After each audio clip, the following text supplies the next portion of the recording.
Hey, it's Dakota, and I am answering your burning questions. I've got a lot of questions today. This is awesome. I just love the curiosity that you guys are showing, and so keep them coming so that I can keep coming out here into this beautiful setting and answering questions. I love this. I think I've always loved coffee. I think I love it even more now. Okay, so this question comes from Courtney, who says, "Hi Dakota, love to see your life's work evolving." I've known Courtney for quite a while, and yes, you have seen it evolve, haven't you? My question is, how do we let go of things that no longer serve us? All the best, Courtney. Oh, wow. Well, Courtney, you know, there's a lot of things that we can do and participate in, and love on our dogs.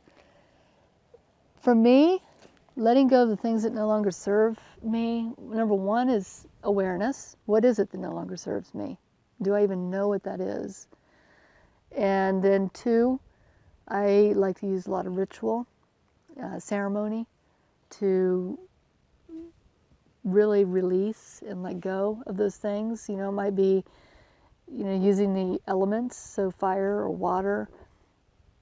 I'll do shamanic journeying, and I'll ask my guides for help. And we have a meditation. I'll put it down below, the Rise of the Phoenix, which is actually, my gosh, on Insight Timer, which is a meditation app. The Rise of the Phoenix, I think, is like in the top 6 out of over 2,000 meditations. And if you read the comments, there's like, I don't know, 2,000 comments. And it's all about, the whole meditation is about letting go of what no longer serves you.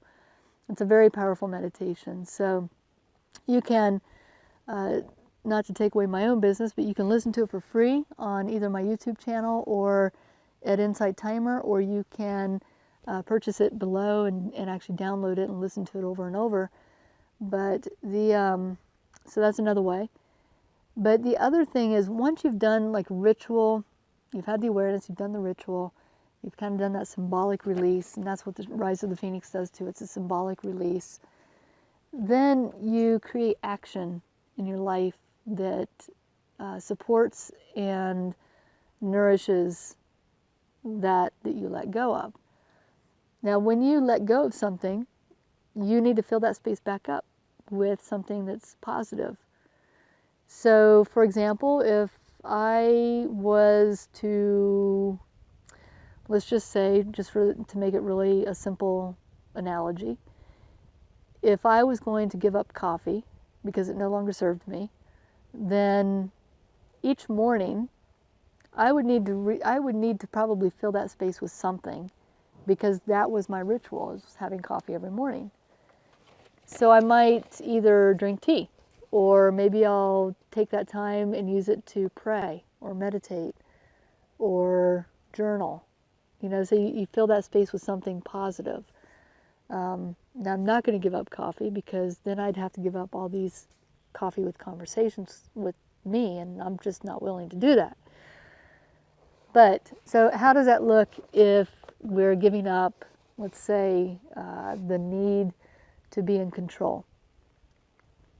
Because maybe that need to be in control is no longer serving us, and we're aware of it. We're aware of how that shows up in our life, whether it's through our job, our relationship, our environment, whatever it might be. If somebody has a really tremendous need for control, they probably have a little bit of OCD. They might be more of the jealous type. They might need to know where their partners are all the time, control the situation. So you look at where all it shows up in your life. And then you do a symbolic release of that. And then you have to consciously think about when those times come up. What can I fill that space with? It could be, I'm going to fill it up with curiosity, or I'm going to fill it up with, anytime I have that thought come into my head that I need to know where my partner is right now. I need to know. then I'm going to use that space and go inward and maybe do a meditation or a mantra. If I've got OCD, then maybe I'm going to, you know what, I'm going to leave the dishes in the sink for a night, you know, and just not have that need to have that perfect environment, that controlled environment. So anyway, you look for how it shows up and ways that you can refill that space so that you're doing more healthy practices. So I hope that helps. Do the Rise of the Phoenix. You'll like it. And start also, this will be, I'll end with this. Start with one thing, okay? And really master it. If you come up with this whole list of like 15 things that you need to let go of that are no longer serving you, and you go through this process with all 15, you'll, number one, be overwhelmed, but number two, you set yourself up for failure, because the moment that it starts to creep back in, 2, 3, or 4 of those things start to creep back in, then what knee-jerk reaction humans have is, I can't do this. This is too hard. I'm going to go back. So start with 1, maybe 2 things, and really hone in on those. And that will open up the door for the other things to happen too. You may not even have to consciously go through it, but you know, just don't set yourself up for failure, okay? All right. Thanks, Courtney. Love ya. Bye.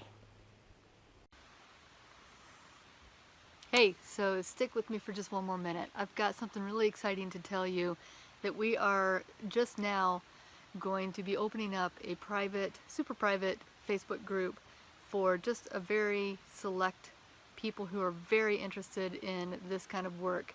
So what we're planning on doing is doing some light teachings that will kind of coincide with what we do in the mentorship, to give you a little taste test of each of the directions.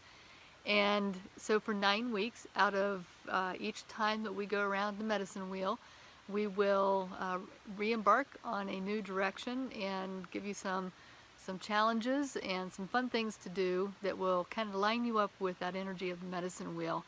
I'll also be doing a live meditation every single week, and we call that Trance Tuesday, so you can guess what day it's going to be on. And in addition to that, we're also going to do, in August, we're going to do a 21-day gratitude challenge. I can kind of foresee that in the fall time, we're going to do a 21-day soul detox cleanse. We'll do 21 days of ritual. We're just going to do all kinds of stuff. So anyway, this is an invitation-only type Facebook group. It's a closed group. So if you want in, then go to the link below and let us know that you want in, and we will make sure that you get a personal invite. So again, go to the link below, get your personal invite, your little golden VIP card, and join us. We're actually going to be starting meditations now, so they probably, by the time you see this, have already started. So get on there and come join the community. Now, wait, before I let you go, before you hit that stop button, this group, this Facebook group is, I want the energy to be super high, and I want it to be really authentic, and I want people to show up. So if you're just joining the group just to have it on a tab on the sidebar, you know, it's not going to be worth your while. It's not going to be worth my while. I want people who are engaged. I want people who are really interested in learning this work. So if you know somebody also that you think would fit that, then please give them this link and let them kind of join up. Or once you're in, you can invite people in as well that you want. But really, I'm very protective of my groups, so please come join us if you really feel called and led to. All right, I'll see you on Facebook or in another coffee. Bye, guys.